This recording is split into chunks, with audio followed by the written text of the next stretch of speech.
یعنی یہ خود بخود اللہ نے اس طرح کا نظام پیدا کیا ہوا ہے کہ یہ مریض انسان کے جو قوت مدافعت ہے، قوت مفادیت کیا اس کو کہا جاتا ہے، قوت مدافعت ہے، اس کو اوور ویلم نہیں کر پاتا. انسان کی جو ریزسٹنس ہے وہ اس کے اوپر اوور ویلم کر جاتی ہے. تو علاج انسانی علاج موجود نہیں ہے، اللہ تعالیٰ کی طرف سے ایک نظام موجود ہے جسم میں. اوکے. اور ڈاکٹر حسن صاحب، میں آپ سے یہ بھی جاننا چاہوں گی کہ جن مریضوں کو یہ ڈینگی بخار ہو جائے وہ کس قسم کی خوراک کھائیں؟ اچھا، خوراک سے تو ویسے اس کا کوئی بہت گہرا تعلق نہیں ہے، لیکن ڈیفینیٹلی بعض چیزوں کو ڈسپرین کو اوائڈ کرنا چاہیے. ٹھیک. ڈسپرین کی گولی کو اوائڈ کریں، بروفین کی گولی کو بھی اوائڈ کریں، لیکن باقی سب چیزیں تو لے سکتے ہیں. خوراک سے کوئی اس کا اس طرح کا تعلق ابھی ریسرچ میں نکلا نہیں ہے. اوکے. میری مراد یہ ہے کہ کھانے پینے میں ان کو کیا چیزیں کھانی چاہیے؟ دیکھیں، ایک آدمی جو بیمار ہوتا ہے اس کو ویسے ہی تھوڑی سی ہلکی غذا کھانی چاہیے، لیکن کیلوریز اس میں مناسب ہوں. یعنی اس میں اس زمانے میں زیادہ کھچڑی، چاول، اس سبزیاں وغیرہ بے شک استعمال کر لیں. جی. اور جوسز؟ جی بالکل، جوسز استعمال کر سکتے ہیں. پانی ایک ایسی چیز ہے جتنا زیادہ آپ پانی لیں گے اتنا زیادہ جسم سے کسی بھی ٹاکسک چیز یا مضر چیز کی مقدار یورین کے ذریعے نکلتی جائے گی. تو پانی کا استعمال تو ڈیفینیٹلی بہت اچھا ہے. جی. اور ڈاکٹر صاحب، مجھے یہ بتائیں کہ اسلام آباد میں اس وقت کتنے مریض آپ کے پاس آ چکے ہیں؟ کتنے مریضوں کی یہ تشخیص ہو چکی ہے کہ ان کو ڈینگی بخار ہے؟ جی، اس کی ایکچوئل اسٹیٹسٹکس تو نیشنل انسٹیٹیوٹ آف ہیلتھ کے پاس ہے، لیکن ہمارے جو ایکٹیو سرویلنس ہم کر رہے ہیں اس کے مطابق ایک ہوتے ہیں سسپیکٹڈ کیسز، یعنی جن کے اوپر ہمیں شک ہے جی انہیں ڈینگی کا بخار ہو سکتا ہے. ایک ہوتے ہیں کنفرمڈ کیسز. کنفرمڈ کیسز ابھی کم ہے بہت، یعنی ان کی تو تعداد 15 سے 20 کے دوران ہی بتائی گئی ہے ہمیں. ہم نیشنل انسٹیٹیوٹ آف ہیلتھ جو وزارت وہ ادارہ صحت ہے حکومت پاکستان کا، چک شہزاد میں ہے، ان کی لیبارٹری میں ٹیسٹ کیا جاتا ہے، کنفرم کیا جاتا ہے. ہم ان کے ڈیٹا پہ ڈیپینڈنٹ ہیں. اس کے مطابق 15 سے 20 سے زیادہ کنفرم کیسز نہیں ہیں اسلام آباد کے لیے، جن کا تعلق اسلام آباد سے ہے. لیکن ایک چیز آپ کو اور بتاتا چلوں، اسلام آباد میں ارد گرد کے علاقوں سے بھی بے تحاشا مریض ہیں. بالکل، ان کا تعلق تو اسلام آباد سے نہ ہوا نا. ایگزیکٹلی. اور ڈاکٹر صاحب، مجھے یہ بتائیں کہ اس کے لیے احتیاطی تدابیر لوگ کیا اختیار کریں؟ یہ سب سے زیادہ اہم سوال ہے جو ابھی آپ نے کیا ہے. احتیاطی تدابیر میں 2-3 چیزیں ہمیں ذہن میں یہ رکھنا ہے کہ کس طرح ہم مچھر کے کاٹنے سے بچا سکیں لوگوں کو یا اپنے آپ کو یا اپنے گھر والوں کو. تو سب سے پہلی تو بات یہ ہے کہ یہ میں نے جس طرح آپ کو بتایا کہ مغرب کے وقت اور فجر کے وقت زیادہ حملہ کرنے کی استطاعت رکھتا ہے. تو ان 2 وقتوں پہ ذرا اوائڈ کریں کہ باہر نہ نکلیں. پھر اپنے گھر کی جو جالیاں ہیں جس کے ذریعے مچھر اندر آ سکتا ہے، ہاں جی اس میں کوئی سوراخ نہ ہو، اس کو پابندی سے ذرا دیکھتے رہیں. پھر کچھ اس طرح کے مٹیریلز ہیں، مثال کے طور پہ آپ جسم پہ باہر بازار میں اس طرح کی چیزیں ملتی ہیں جن کو استعمال کرنے سے مچھر ریپیل ہوتا ہے. اچھا، پھر کوئلز وغیرہ کا بھی استعمال کیا جا سکتا ہے، اسپریز اور فیومیگیشن. ہم آپ کو یہ میں بتانا چاہتا ہوں، ڈائریکٹریٹ آف ہیلتھ CDA جو ہے پورے شہر میں اسٹریٹ ٹو اسٹریٹ اسپرے کروا رہا ہے. جی بالکل، میں یہی پوچھنا چاہ رہی تھی آپ سے. میرا اگلا سوال یہی ہونا تھا کہ CDA اس سلسلے میں کیا کر رہا ہے. میں ایسی تدابیر بتا دوں، پھر میں آپ کو اس پہ بھی آتا ہوں. ہم اسٹریٹ ٹو اسٹریٹ فیومیگیشن کروا رہے ہیں، لیکن ایک چیز میں بتا دوں کہ گھر کے اندر کا اسپرے جو ہے وہ ریسپانسبلٹی ہے اس جگہ کے مکین کی، رہنے والے کی. ہم ایک گھر میں اسپرے نہیں کروا سکتے.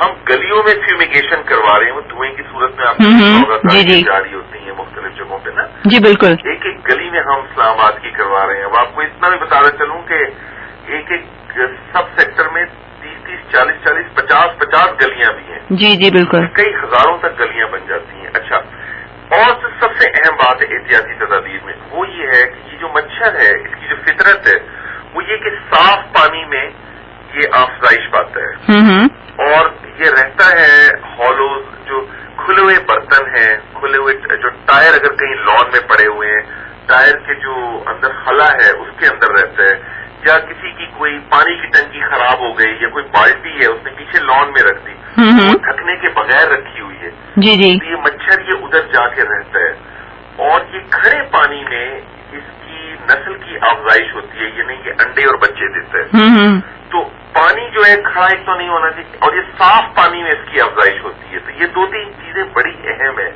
کہ اپنے گھر کے اندر اور گھر کے باہر پانی کھڑا نہ رکھیں، صحیح، کھلے برتن نہ ہوں، اور بس یہ 4-5 چیزوں کا اگر خیال رکھیں تو یہ 100% پریونٹیبل ڈیزیز ہے۔ اوکے، آخر میں ہمارے تمام سننے والوں کو ڈاکٹر حسن عروج صاحب آپ کیا میسج دینا چاہیں گے؟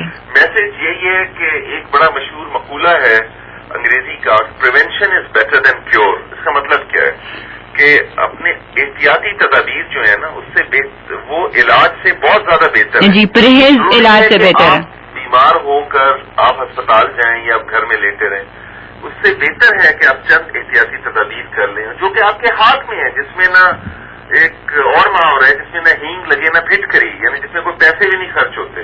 صحیح، آپ وہ احتیاطی تدابیر کر لیں تو کوئی بھی جو ڈینگی سے بالکل بچا جا سکتا ہے، تو اس سے آپ کی لائف بھی بہتر رہے گی، آپ بیمار بھی نہیں ہوں گے، آپ کے پروڈکٹیو ڈیز بھی بچے رہیں گے، آپ اسکول کالج بھی جا سکیں گے، آپ دفتر بھی جا سکیں گے، آپ کو نہ گھر والوں سے ڈانٹ پڑے گی نہ دفتر والوں سے۔ بہت بہت شکریہ ڈاکٹر حسن صاحب آپ کا۔ Right, thank you very much. جی، اللہ حافظ۔